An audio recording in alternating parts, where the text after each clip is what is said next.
What it do, brother? Cody Bird, let's go. What's up? What's up? What's up? How's it going, man? Brother, I'm fucking chilling. Welcome to Over the Octagon, baby. Welcome to Over the Octagon podcast, baby. This is episode number 23, baby. Michael Jordan show. Michael Jordan show, let's do it. This is the GOAT show. Better to talk about the GOAT, could potentially be the GOAT on the GOAT show, you know. So welcome in, everybody. This is Over the Octagon podcast. I'm your host, Dirty Bird, and my other host, my boy Nick Nasty. What it do? Nasty, man. We had some wild Canadians this last Saturday, man. I know I kind of covered a little bit of it on Sunday's show, which we'll talk about a little bit later, but the Canadians showed out, bro. Man, yeah, start from the first fight, man. I'm not gonna lie, dude. When I was watching it the first time, I really didn't think that he got the fight. I honestly didn't think he was winning the whole time, man. I thought the other guy put up a way better fight. Then I watched it again with my beer goggles off, and I was like, all right, I see how it happened. He outstruck him all day. Which fight are you talking about? The first fight on the card. Oh, man, I was so confused for a second. You just started talking, and I was like, what is he talking about? The first fight on the card, are you talking about on the main event or the main card? Main event, yeah. Oh, okay. Man, you jumped straight into the main event. I'm like, dude, the first fight on the card were two chicks, bro. I was like, it's 2023, so you never fucking know. But, I mean, hey, but Maria Oliveira, she got cut, though, for real, though. If you didn't see that. Yeah, she got cut. She sucked. I mean, that was a garbage way to start the night. But, hey, I'm all for jumping in straight into the main event, but I do want to talk about one fight in particular in the prelims. I feel so bad at the same time. This guy has been through it all. Chris Curtis got another fucking bad fight, dude. Another bad fight, a no contest, headbutt. To be honest, he wasn't winning the fight. No, dude, Chris Curtis has got some bad luck lately, man. He's got really bad luck. He was not winning the fight, in my opinion, though. So he probably would have lost had that not have happened. So it probably worked out into his favor that happened. But, you know, that sucked for him to have to go through yet another headbutt issue and another just bad fight in general. And he's pretty active on social media. So even though I didn't watch much of the prelims, I know what happened. And I'm just like, golly, dude, why have you fucked karma so bad? Yeah, it's probably because he just talks a bunch of shit. I mean, it's gotta be. Yeah, and then you had the prodigy in the prelims that they called Blake Builder losing to Kyle Nelson. Kyle Nelson showed up and showed out for the Canadians to start the night. He represented hard, and it kind of was a trickle effect after that for the Canadians. Man, they showed out. You had Zahabi come right after that with a great TKO. And then it kind of trickled into the main event where we started it out with Eric Anders and Barry Holt, which a lot of people had. It could have gone 50-50. I think the odds were kind of 50-50 in that fight. And then Baralt kind of, you know, won the fight in the moment. But how did you feel about that fight? Was that the one you were specifically saying, like, you didn't think he was winning the fight? Dude, I think Anders had it, man. And I rewatched it, and I definitely, you know, have a different view on it. But, like, I thought Anders had it, man. I thought he looked good. I thought, you know, he wasn't landing as much hits, clearly. But, I mean, I just thought it was more of a controlling game for him. He got that takedown, too. I don't know, man. When I was watching it, I was not impressed by Marc-Andre, bro, at all. I mean, he definitely outstruck him, but it looks like Eric Anders put more pressure to him. You know, he attempted 11 takedowns. He controlled 3.5 minutes of the fight. So how the decision kind of leaned over probably had something to do with the Canadian, you know, being Canada, you know, give the decision to the hometown guy, maybe. Who knows? But, I mean, you might be right. I mean, yeah, looking at the stats, he definitely doesn't look like he would have won the fight. But I would say it was definitely close, and, you know, he edged him out in the end. But you could be right. I mean, you're probably right. The judges have sucked recently, too, so. Yeah, it wouldn't be anything new, man. So, and 30-27 unanimous decision, and based off the stats, that's not a 30-27 fight. So, yeah, it's definitely weird, but I see how he edged it out, but still, I thought Eric Anders actually looked kind of good.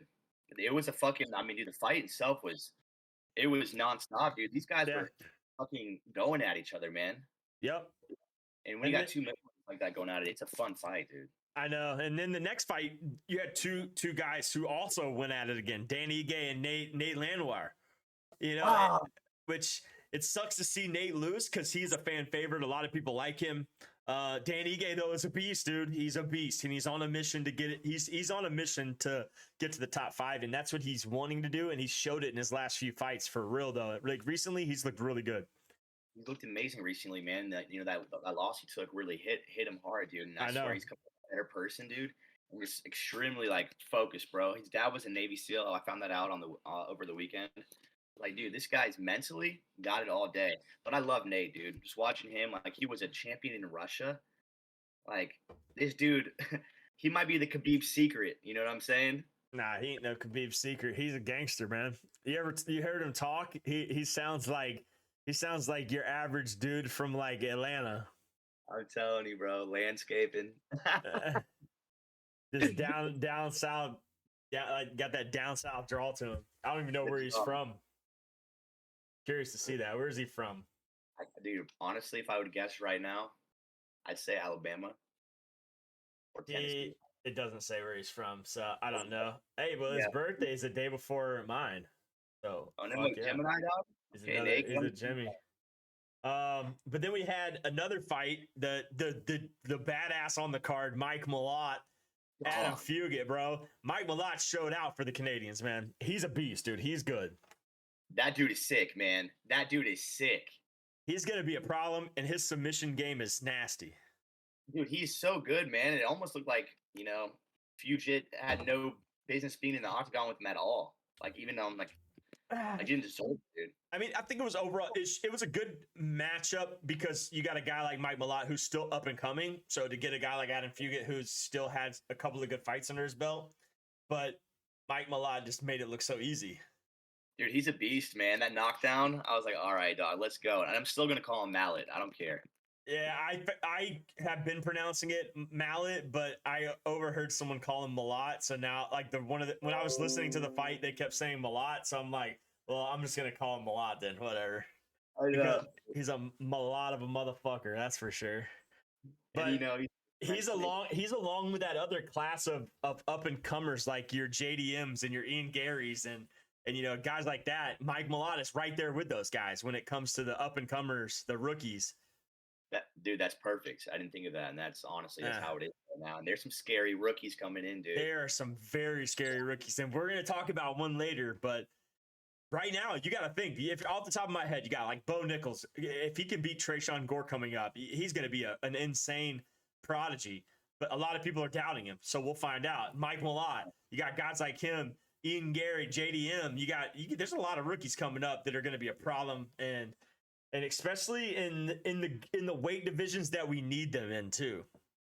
Stepping up like Shavkat, dude. I mean, Shavkat Rachmanov. Speaking of Shavkat, he just recently gets the big win over Jeff Neal, and now Jeff Neal's getting Ian Gary. I know, dude. What? That's sick to me. And Ian Gary, I mean, I can speak about that guy for a while now. I am so ready for him, dude. Yeah, that's gonna be huge, man. But then we're gonna get right into this because I think we got a lot to talk about these two, and I know, like I said, I talked about this on Sunday, but Charles Oliveira, Beneil Dariush, Charles has now proven to be potentially the greatest lightweight in the history of the sport, if not the second greatest lightweight in the sport. The reason why I say second, obviously, because there's the number one, or you could argue that the number one is Khabib, based on record performance. But Charles Oliveira, based on accolades, title defenses, finishes, dude, you can't argue that he's not top two, if not number one. I know you have a heavy takes on this, so I want to hear them. I really want to hear what you think, because I'm not a big Khabib fan. You know this. I'm a huge Charles fan. So if you ask me, I'm putting Charles number one. I'm putting Khabib number two.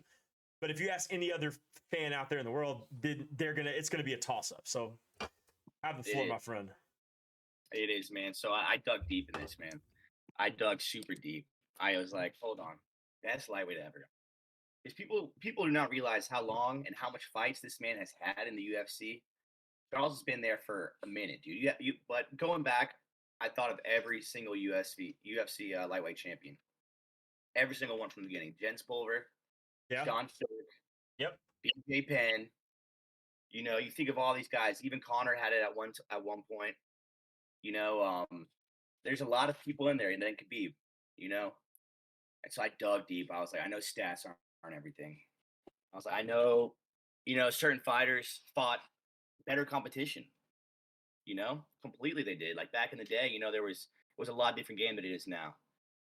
But when I look at it, and you look at how much title defenses they all have and stuff like that, that doesn't really speak for itself. The longest reign I think was either BJ Penn or Khabib. And I think it may be Charles now. Because no. he had what, 3 title defenses before he lost to Islam? Khabib only defended his title, I think, twice, 2 or 3 times. Charles has only defended his title 1 time. Once? Yeah. No. He's gotten it, and then he defended it. Khabib 3 times. Okay. I thought Khabib was 2, but 3 makes more sense. I thought Charles was 2 too. He's 1. He got the interim belt. He got the interim belt, defended it, won. Yeah. And then defended it again and lost. I think it's 1, but yeah, you might be right. Either way, I mean, you go look back in the day, you know, to Frankie Edgar 3 times, BJ Penn 3 times for 812 days. So I dug deep, dude. I couldn't stop. I heard you mention Sean Strick in there. Yeah, Sean Strick. If people don't remember him, bro, man, he's one of the underrated ones that kind of slide under the radar, but he beat some really good people. Oh, dude, you can never bet against Sean Strick back in the day, man. And all the rumors about him ended up being true. That was all right. So Charles won the belt from Michael Chandler, and then he defended it. He defended it twice and then lost. So he defended it 3 times, won 2 and lost 1. Because he beat Dustin Poirier and Justin Gaethje and then lost to Islam after he won the belt from Michael Chandler. Yeah, I don't think one of those was for the belt, though. Yep, I'm looking at it right now. Michael Chandler and Oliveira was for the belt. Okay. That was for the interim belt. Okay. And then he beat Dustin Poirier and then he beat Justin Gaethje to defend it, and then he lost to Islam. Okay, so twice then. Twice defended.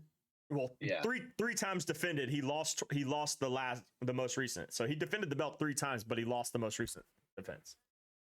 No, he won it 1 time. No, he won it. He won it and then defended it 3 times, but he lost the last title defense. Okay, yeah. I think when they say defense, though, it means how much time you successfully do it. Oh, either way. Okay, so he successfully defended his title twice, and then he lost his most recent attempt at a defense. Either way. But anyways, back to Sean Strick. Oh, Sean Strick. Steroids, 100%. I mean, that's how he lost his belt. He fought Kenny Florian and then tested negative for steroids. Yeah, he was right. He was so fucking jacked, bro. But he beat some good people, though. Dude, I think he beat Matt Hughes 1 time or something like that. He had a good run where he won some wild fights back in the day. Like, that's a name that kind of just, you don't think about it anymore, but he was there in the picture at one point. Dude, I wouldn't bet against him, man. He could beat anyone. He was he was shaped better than anyone, dude. I swear. I wonder what else he was on besides steroids. You know what I'm saying? But anyways, back to what you're talking about. Yeah. Anyways, dude. So when you think of this category, lightweights, dude, it's going to be either BJ Penn, Khabib, or Charles. And the whole entire argument with Khabib is, dude, homie is fucking undefeated. You know what I'm saying? And that's a stat that's fucking hard to look over. It really is, dude. And the thing is, he's not going to ever come back.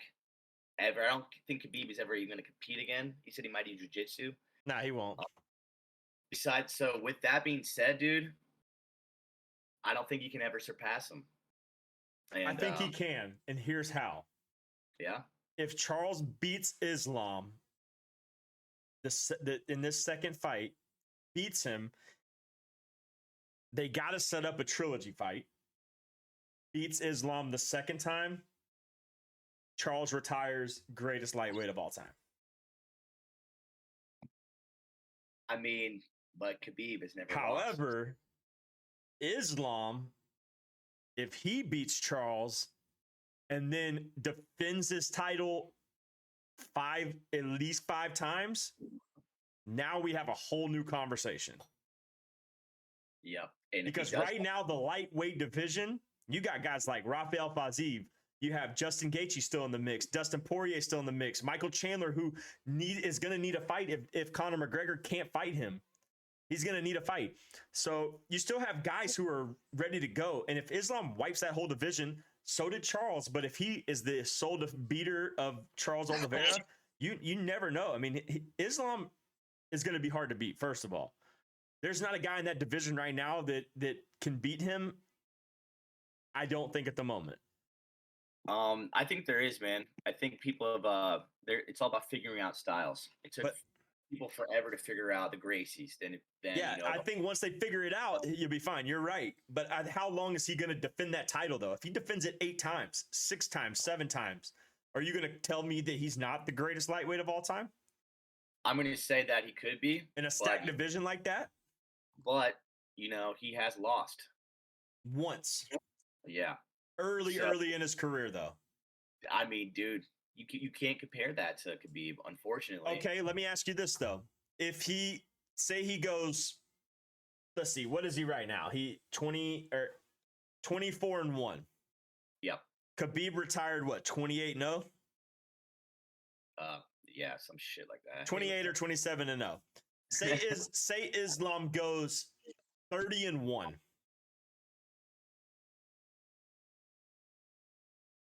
Is he better than Khabib? The only way he can do it is if he creates a brand new record of longest win streak, longest knockout streak, some shit like that. I mean, he technically is on I don't think he went to decision with Volkanovski, which getting a victory over Volkanovski is one of the and he beat Volkanovski. There you go. That's another key win in his books. You just beat the number 1 pound for pound fighter in the UFC at that time. That's cool. He's got to do more. He's got to do more. I don't want to argue for him because, again, I want to see him lose against Charles. But you can't say that I personally think that if he goes 30-1, he'll have a better career than Khabib did. He'll have better wins on his resume than Khabib did.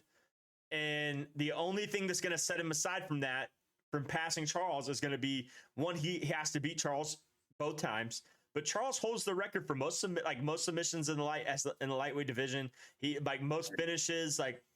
He has records there, So yeah. I don't know. It's going to be tough. But I like Charles at 2 right now. I like Khabib at 1. But if Charles can beat Islam twice, I think you got to give it to Charles. I think Charles has a better chance than Islam does. Okay, fair enough. I think it's a little too late for Islam's game. That game of fucking fighting is so boring. It worked. Yeah, but it's hard. It's hard for these people to figure it out, man. This ground bully shit. It's going to take a guy like Rafael Fiziev, who's young, who's going to have to learn his style, and he's still got some time to get in and grow to get in there and beat a guy like Islam. But I think the Justin Gaethjes, the Dustin Poiriers of the world, within the next year or two, they're going to be kind of washed out. They're going to be faded out because they've been fighting forever, man. These guys can only fight for so long. Yeah. So, I mean, Rafael Fiziev, he's my favorite, right? My favorite in this division right now. Yeah, I mean, as far as lightweights go, you got to look at a guy like him. But obviously, you got people like Jalen Turner coming up in the mix. You have this coming fight night that we're about to talk about, Armin Tsarukyan Sauce. I don't even know how to say his last name, but you got guys like him, which it sucks for him because he's not getting the big fight that he was going to have. He has a guy filling in, But I think if you look at the lightweight division, like DP, Justin Gaethje, Beneil Dariush didn't look good enough to be a champion against Charles. Then you got Michael Chandler. You have Rafael Fiziev. You have Gamrot. There's still tough people in the division, but it's going to be real hard for someone to get to the level of Islam or Charles until guys like Dustin Poirier and Justin Gaethje just leave fighting for good. Exactly, man. And I see that happening. I do. But I mean, for the next 2 years, this is going to be a very fucking tough division. It's going to be a tough division. Until those guys get out of the top 5, it's definitely going to be. Oh, For yeah. You got sure. some questions in there, man.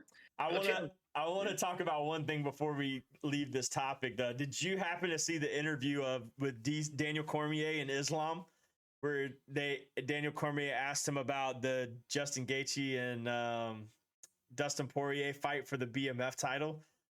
No. Dude, that shit was funny. I'm gonna read you the quote because, dude, I was rolling laughing at. Dude, it's the first time Islam made me laugh, bro.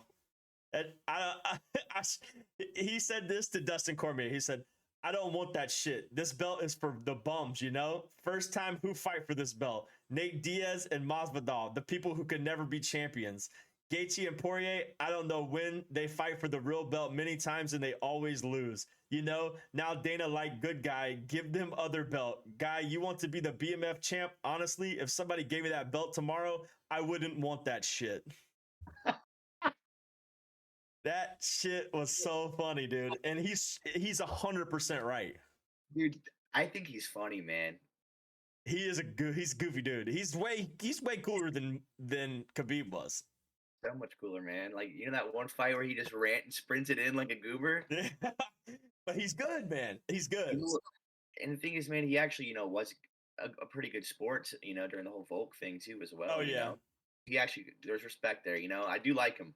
Yeah. I just, but it's gonna take an enemy. Who's gonna be his first enemy? Who's gonna change him? Who's gonna put that Khabib eye in him? Where like the Conor versus Khabib thing got so big, and things got involved, and tensions were there. We need to see that out of Islam. You can be a nice guy, but you can't be a nice guy forever when somebody's punching you in the face.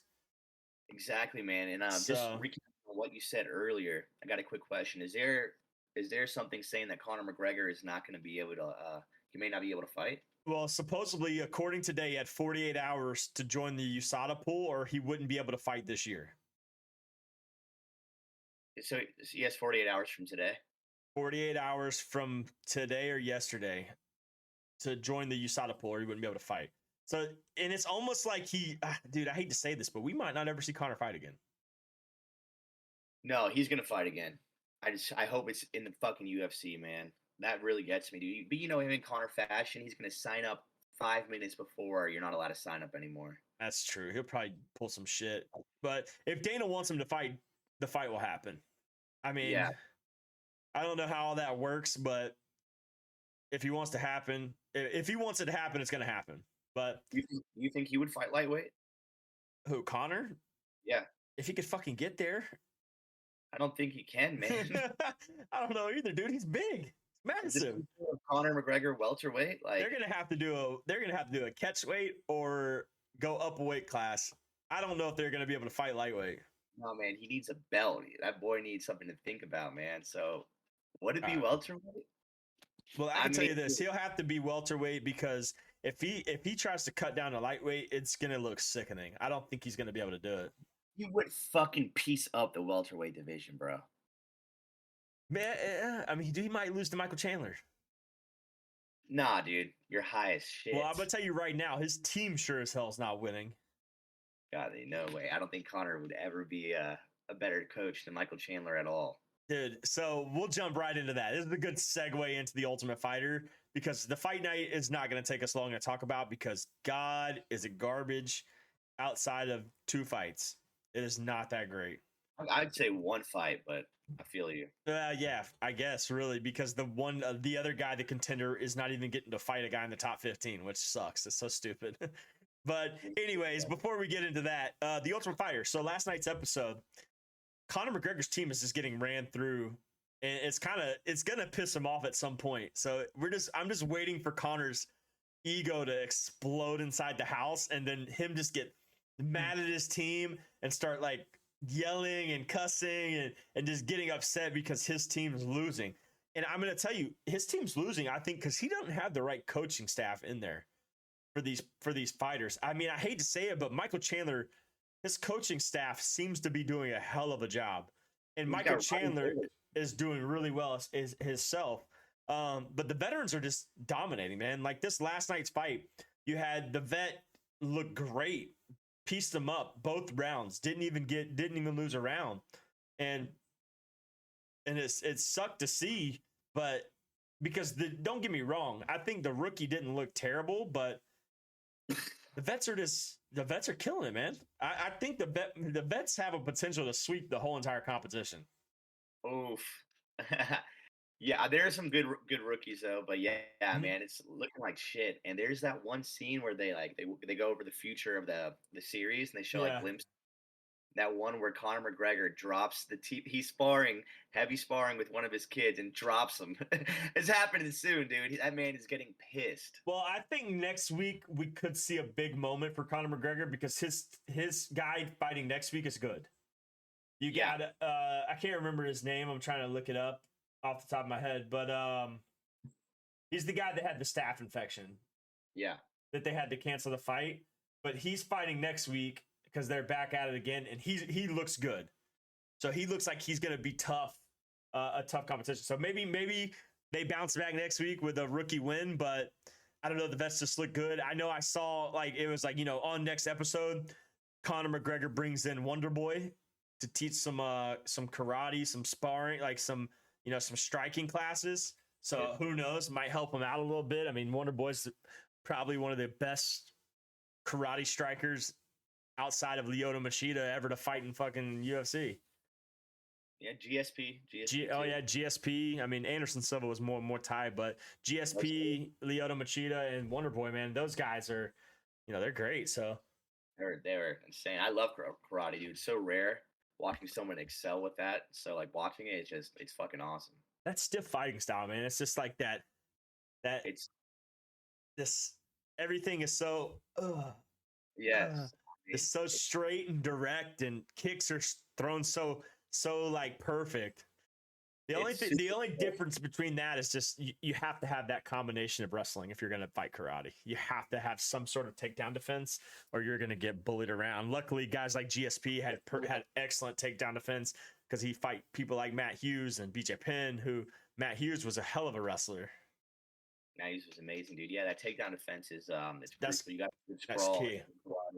You got to have a good sprawl all day, man. Yep. So, but Ultimate Fighter has been all right so far. I mean, if I had to pick some pet peeves about the show, I wish they'd lower the damn time zone so I could watch it live, 8:00. And I need more in-the-house action.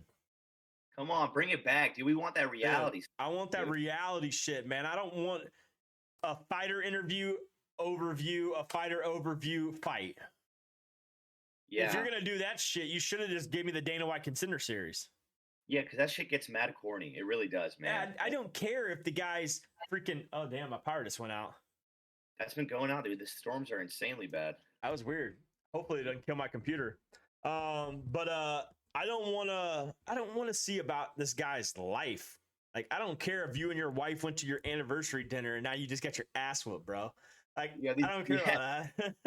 These grown men are crying way too much, too, man. I've been gone for 2 weeks, my kid. Every single show, they're crying. This guy had to go to the hospital because he had to go get a scan on his head for getting concussion protocol, and he's in the back crying. Dude, what are you gonna cry when you lose in the UFC? Holy shit! You get to the UFC, you gonna cry about it? You made it, bro. The man from the first episode that lost, dude. They're doing their production so well. You think this guy's going to be a great fighter coming out there. Yeah. What a bitch, dude. I'm sorry. Trash. That guy was so bad. I was like, what the hell, man? This fucker, I'm you play some sad music behind. I just miss my daughter. Oh, this guy's going to be sick. Gets fucking pieced up in 7 seconds. If you're not ready for the grind of martial arts, the constant weight cutting, the constant of either getting your face knocked in or knocking someone's face in, you probably shouldn't fight.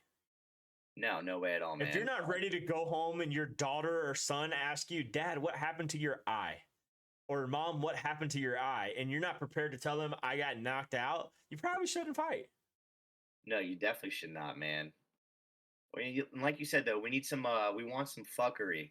I want some guy in there to tilt back that proper 12, get litty like titty, and go in. I want to see a brawl in the house. I want to see production crews having to drop the cameras and run in to break up a fight. I want to see some wild stuff, bro. I want to see that weirdo that was like Diego Sanchez back in the day, making a blender full of all fucking broccoli florets. Yeah. RIP comes like, what the fuck are you doing? And he's like, yo, what's up? I'm not scared of nobody, man. Like when the Diaz was in there, when Nate Diaz was in there. Dude, what's up, bro? dude, Nate Diaz needs to be on an episode of Trailer Park Boys, dog. I'm telling you. Oh, and you know, it's funny. I'm glad you brought up Trailer Park Boys, but I'm going to have to call our boy Flo out real quick because I thought about who he reminded me of today, and he reminds me of Theo Vaughn. Yeah. Theo Vaughn, yeah. That's who he reminds me of. He Theo Vaughn'd out, that's for sure, man. He Theo Vaughn out. So I wanted to bring him up. I wanted to bring him up to segue into our PFL talk because the over the Octagon crew, we went to the PFL fights this last weekend, and when I tell you that was one of the best experiences in the fighting world that I've had. Nasty, that shit was cool, man. Appreciate the hookup. I thank you for hooking us up, man. That was huge on your part. Huge for the podcast, man. Dude, we met some of the coolest people, man. There's some big stuff in the future happening for us, dude. We had all you can drink passes, all you can eat, and we're sitting right by the walkway. And dude, we met Deontay Wilder. When I say coolest man, coolest fighter I've ever met in my life, most humble dude. You would think he was so cool, dude. Bro, he was like Fraddle's like, yo, he's like, yeah, of course, man. I was like, did you not think he seemed like fragile? Is that what you said? Yeah, fragile. Like seems so soft spoken, so calm. I was about to be like, what's up? He's like, man, peace. Like, yeah. I'm like, dude, you're the second best heavyweight boxer, and you're like so calm about it. Cool dude, though. Very cool guy. You know, we met guys like Randy Couture, yeah, Kenny Florian. Oh man, it was a great time. Dan Hardy was apparently in the building. We didn't get to talk to him. We met like a lot of these other guys in the entertainment industry.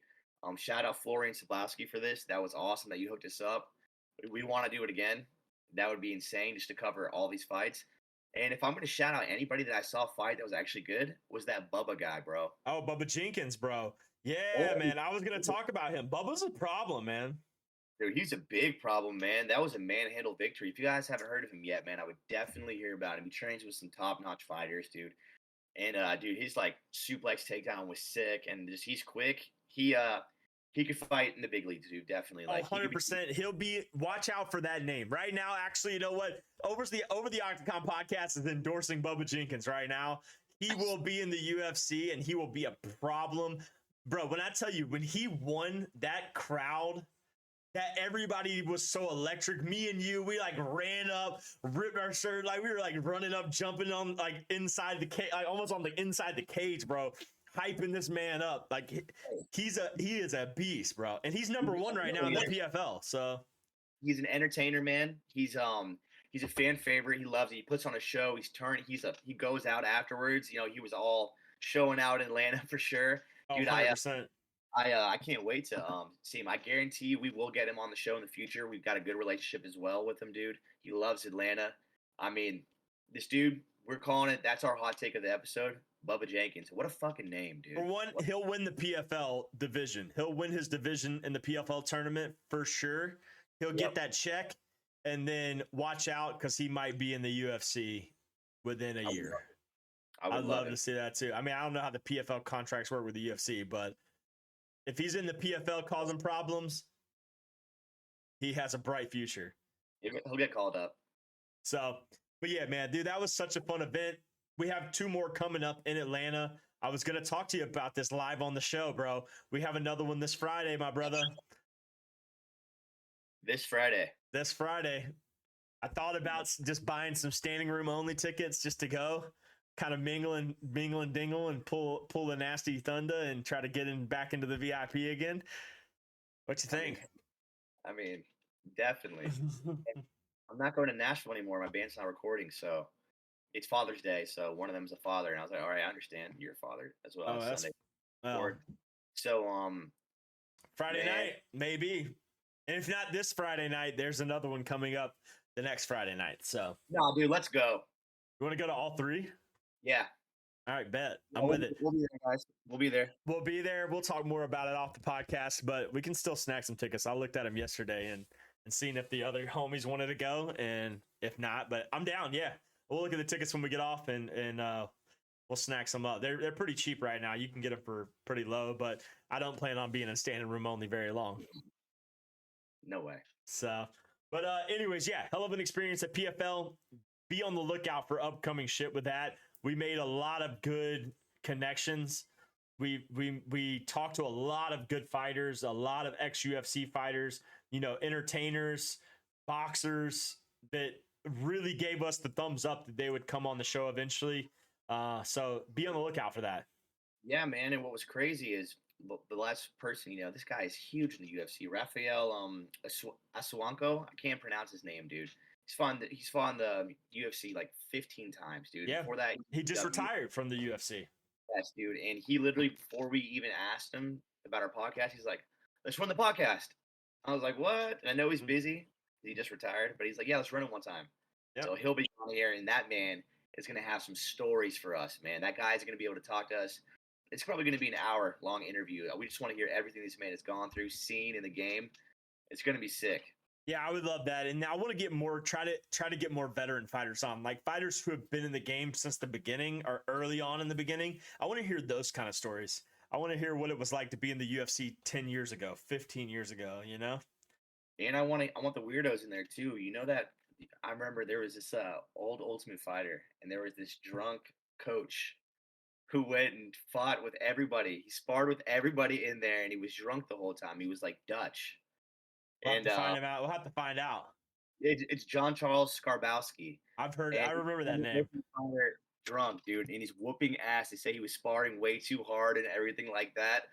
Dude, it's amazing. I want to target him. That's our scene right there, bro. If you're just a wild weirdo, come on the show. Like, yes, man. George St. Pierre brought him in, and it was an insane. I love that. And they're like, yes, this guy is a little bit out there. He's a little bit crazy. Apparently he's always drunk. And then he goes out there, dude. If you guys have not seen that, do yourself a favor. It's one of the best laughs you've seen on The Ultimate Fighter, dude. I love that. It's hilarious. That's funny. Well, we got a fight night coming up this Saturday. Not a huge, crazy card. I know we have 3 fight nights until International Fight Week, which is going to be wild. I think I actually got Sunday off for once. So we might be pulling another John Jones fight card at the crib. Come on. Buying the fight, having it over. International Fight Week's going to be a hell of a fight. But we have 3 fight nights in a row. The one this week is headlined by Marvin Vettori and Jared Cannonier. So 2 top 5 guys trying to keep their ranking. Win or lose gets kicked out of the top, or loser gets kicked out of the top 5. Winner stays in and more than likely gets the next title defense. Yeah, you can see Vettori getting it. I'm not a fan of either of those guys, but I mean, you got to give credit when credit's due. And Vettori has been resilient, but I mean, he's just lost numerous times to, the current champs and stuff like that. So, I mean, maybe if Jared does well and takes this dub, that'd be awesome. So, I mean, the middleweight division, in my opinion, is lacking.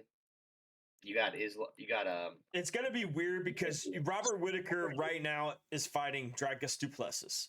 So winner of that fight will fight Israel Adesanya. Now you're looking at the winner of Jared Cannonier, Marvin Vettori. Do they fight the next time around against the winner of Izzy and Vettori? Or the Izzy versus whoever wins the Whittaker du Plessis fight? I'd assume that's how it's gonna go. I'd assume so. Also. So, but I see that going down. Robert Whittaker is going to beat Dricus du Plessis, even though I think you think he's going to win. Yeah. Is that what you said? You think du Plessis is going to beat him? No way in hell. Okay, good. But it's if he does somehow pull it out, the storyline lining up to Izzy versus du Plessis, though, that's going to be some shit. And dude, that's what the UFC would want. So I mean, because Israel Adesanya does not like Dricus du Plessis. I don't think a lot of people like him, man. I mean, when you go on to national TV or a live like a live press conference and say, I'm the real African fighter. I'm the only African fighter. And like basically say fuck you to all of these other guys who are champions. It's only funny when Jake Perry does it, or Mike Perry. Mike Perry. Dude, it's only funny when he does it. Platinum Perry, dude. Mike Perry's is so funny, dude. Did you see that video of him? Speaking of Mike Perry, did you see the video of him sniffing the panties on Instagram? He made a video. He was like sniffing panties and like putting them in his mouth. I'm like, dude, this guy is wild, bro. Yeah, Mike Perry's the man. He's funny. Yeah, he's awesome. Man. But Izzy Duplessis would be huge. Robert Whitaker, Izzy would be like, it would be a good round too, but I don't think it's going to get near as much hype as if Duplessis somehow pulls off a wild win, and then we get the press conference and all this adding built up anger between the two of those guys. I think that would be pretty cool. Yeah, I mean, I don't want to see the Whitaker rematch, and I want to point something out, man. Something about Dirty Bird. You see how uninterested and over the fact of Amanda Nunes he is? He completely skipped over that. Oh, yeah. I forgot to even talk about her.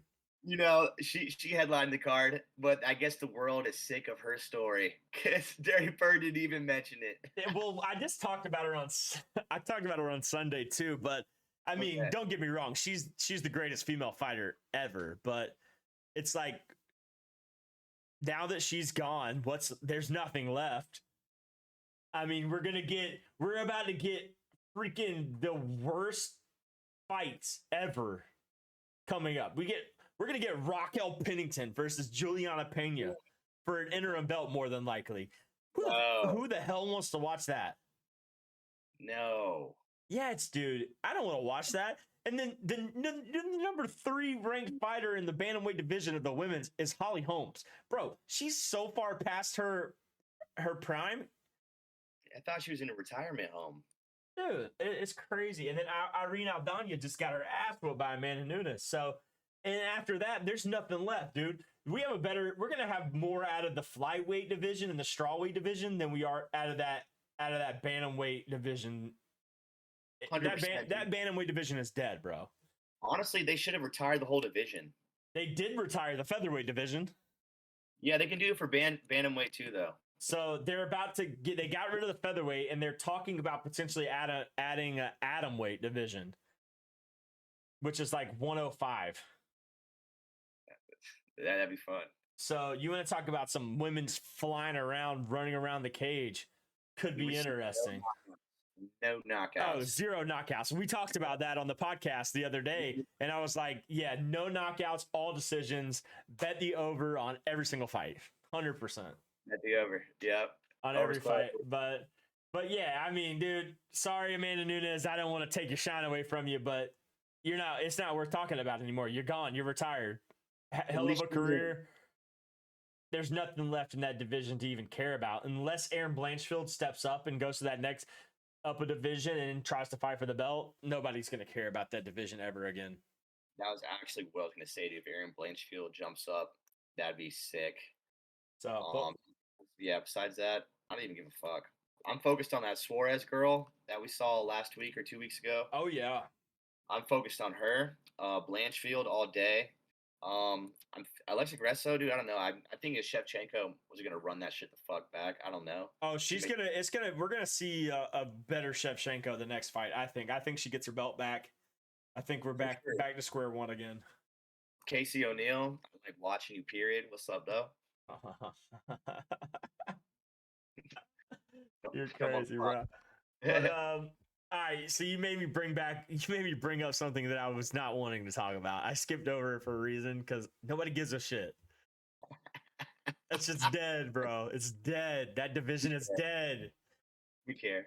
Give me a better women's fight. Give me Zhang Wei Li versus Yan, and now we're talking. That's sick. You know what I'm saying? But until then, I don't care. But anyways, Marvin Vettori, Jared Cannonier. This is going to be a huge fight. I think Vettori edges out Cannonier, to be quite honest with you. But we'll see how that goes, man. What else you got for us, Nasty? I ain't got much more. Man, actually, there was some good fighting news today that actually me and you spoke about earlier, man. We were having Ireland's little prodigy come out of here, Oh man, yeah, and Ian Gary. Ian Gary, man. I'm so impressed by his striking. We mentioned him earlier on the pod. He's one of those up and comers, man. That if they keep on doing what they do, they could shake the game. And he's now fighting a scrub, dude. No, Jeff Neal's a beast, dude. And so that's the fight that got announced. I'm super stoked for that one. That one's going to be high paced, dude. That one's going to be. I'm going to be standing up the whole time during that fight, and that's the kind of fights I love to watch, man. I'll say this: if he can edge out Jeff Neal, get a finish, Oh, then dude, he's gonna rise very fast. what do you think would happen if he edges him out, dude? If he like takes that dub, and He's beats gonna Jeff, he's gonna move into the top 7. if he's top 7, I'd honestly be like, yeah, 7. Ooh, you got a lot to prove in that division. Holy shit! I say after that, I bet you fight Gilbert Burns. He's either out or in at this point. Ooh, I love that. Oh. Give Gilbert Burns the next fight. I love that. Actually, I really do. Because No. Shavkat versus Hamzat really makes a lot of sense right now. It makes so much sense, man. But- Please do that. But I really think what we're gonna see is this: we're gonna see Hamzat Kamaru Usman. Okay. We're gonna see Shavkat versus we could see Shavkat versus Gilbert Burns. Yeah, man. This I'm excited. You know, So we're kicking Colby out of the division. He can go be a reality TV star or some shit. I really hope Colby loses, because for one, there's no favorite champion right now in my eyes than Leon Edwards. That's my favorite champ at the moment. So if Leon can figure out a way to beat Colby and stay the champ, there's not going to be anybody that could beat Leon Edwards at the moment until Yep. those guys get up there. I mean, Hamzat's going to be a hell of a fight if he can fight Leon Edwards, but we really don't know Hamzat right now, man. We haven't seen him fight since he fought fucking daggum, what's his name? I can't even remember his name right now. The guy who fought Wonder Boy. And then he fought Kevin Holland. So he fought Kevin Holland, bragged on Kevin Holland. But before that, he fought Gilbert Burns, and it was a close decision. Yeah, man, that's insane. You're right. I don't see a lot of people beating him in that division. If Conor McGregor goes welterweight, dude, I definitely see it happening. You're on the Conor train. Choo If he goes welterweight, he's taking that shit, man. We'll see. I don't know, brother. I don't know. Me neither. I don't know. But yeah, Ian Gary, man, it's a huge step up in competition. Very big fight for him. I'm hoping we get a lot of good fight announcements here soon. I know with the international fight we've taken a lot of the shine away from like, that's taken a lot of big fights for the year. But I hope we get a John Jones, announcement here within the next month. I hope we get a Conor McGregor maybe announcement within the next month or two. And then kind of see what we're looking like towards the end of the year to kind of prepare ourselves for, Yeah, man. And I read on something earlier was Johnny Walker's brother. Oh, I saw that. Yeah, he's like, Dude, he's got a fight though, right? In the UFC. he just signed with the UFC. He's Yeah. fighting here in September. And I don't know if you guys have looked up this guy. This man looks like an absolute nutcase, and I'm about this. Dude. He does look like a nutcase, dude. I saw a picture where he had like 9 belts wrapped around him. That's the picture I saw earlier, man. Yeah. And he's 11-0. Yep. He's undefeated, dude. And Well, Johnny Walker looks like a nut when he really does his like weird Johnny Walker stuff. I don't know, but I can see. I mean, he looks like he's a hell of a fighter. I mean, dude, it just watch. We haven't seen a fighter that looks outlandish lately. We and need it. We need it. Like, you remember back in the day, we had Carlos Newton, and Yeah, bro. his style was like, I swear to God, dude, in the first game, UFC game ever, it was called Dragon Ball Z Zutsu or some kind of thing. And that was actually a style of fighting, dude. The dude was nuts. What was the guy that came? He had pink hair. He had a pink mohawk. Chris Lieben. Was it Chris Lieben? Chris Lieben had one, I think, for a little bit. Dan Hardy didn't he have pink hair? Yeah, Dan Hardy. Chris Lieben dyed his hair every other time. One time he had blonde hair with black dots. Yeah, with black dots all over it. Like, people getting wild. I want to see some wild shit in the UFC.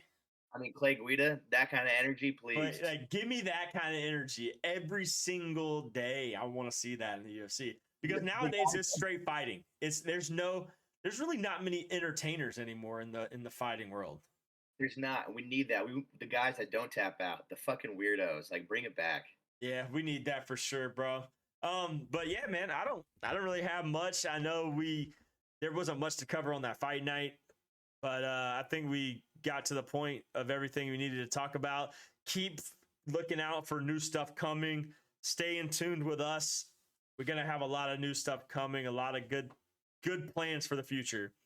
Like always, we do this shit for the Overs Club, Over the Octagon podcast, betting Discord.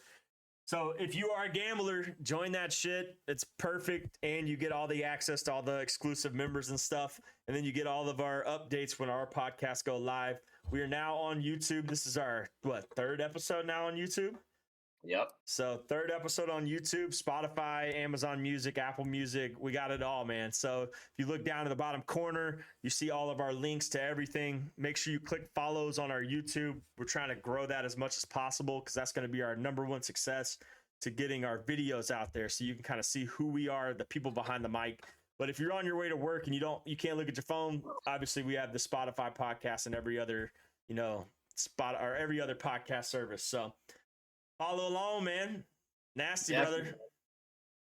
Definitely, guys. And like we said, we have we have action for the next weeks. You know what I'm saying? We have 2 fight nights, and then after that, we got Volk. Volk is back. Brandon Moreno is be defending his belt as well. Then you got the Whitaker Duplessis fight. Like that's 2.5, and Jalen Turner and Dan Hooker. Trayshawn Brewer. That's 3 weeks away, guys. Yep. So. And you got Robbie Lawler on the freaking prelims. Like, come on. In the prelims, yeah. And Jack Della, bro. JDM. It's going to be a stack card. International Fight Week's going to be insane. So that one I'm really looking forward to. That might be the best card. That is the best card of the year so far. So, yeah, be ready because we're going to have a lot to talk about that week. And I'm fucking excited. Yeah, man. We're definitely going to get together that one. We could do a pod where we're actually in the same place together doing it. We could, yeah. I think we do our Sunday spar session. So, new announcement right now. Going forward, I'm looking to try to get. If Nick can't do it, I'm going to commit to it as much as I possibly can. Every Sunday going forward, I want to try to get a episode in, a quick 30-minute episode. We're gonna call it the Sunday Spar Sesh, and it's going to be a following episode after every single fight night or fight card, to kind of just do a quick recap of the fight night, have a good conversation, and that way you get a good quick turnaround overview of what we saw the night before. And then we'll kind of go into high-level detail on Wednesdays and things like that. But we want to give you more to listen to. I mean, yeah, we give you 1 episode a week now. I want to start pumping out more content, give you 2 episodes a week, give you a ride to, your ride to work Monday morning, give you a 30-minute episode to give you something to listen to on your way in. And then on Wednesday, we go high level, break down the upcoming fights, break down the previous fight nights, talk about MMA news and things like that, bro. So really looking forward to that. I think we get a good Sunday spar session after the fucking International Fight Week. Definitely, man. Like we said, in the future, we're going to do some things where we're actually streaming us watching the fights. We're going to have interviews of us right after the fight. So you're going to see some goofy stuff as well, man. It's going to be awesome. You get to see the real us, man. I'm really looking forward to that. The reactions, man. The Joe Rogan moments. We'll capture all that live. The reactions. We'll set up a camera in the man cave. We'll start capturing live moments of us watching fights. And yeah, man, we're going to start pumping out more content. So if you want to ever come on the show, if you're a fight fan, if you're a fighter and you want to get on a Sunday spar sesh with us, let us know. We'd love to get you on. Love to talk to other people about their opinions and who they think's the best and who they want to see fight. So feel free, join us, be on the show with us. We're more than open to bring anybody on. So, but Nasty, man, that's all I got, brother. Definitely, man. Good stuff. All right, man. Well, I'm going to stick around a little bit. We'll talk about the PFL, and then I'll catch you on Wednesday, bro, or I'll catch you on Sunday. All right, boy, BC, let's go. Like always. I think I'm cool. Hey, I know I'm sexy. I got the looks. Drives a girl wild. I'm not your boy. Baby. All right, dog, I'm out. I'm hungry.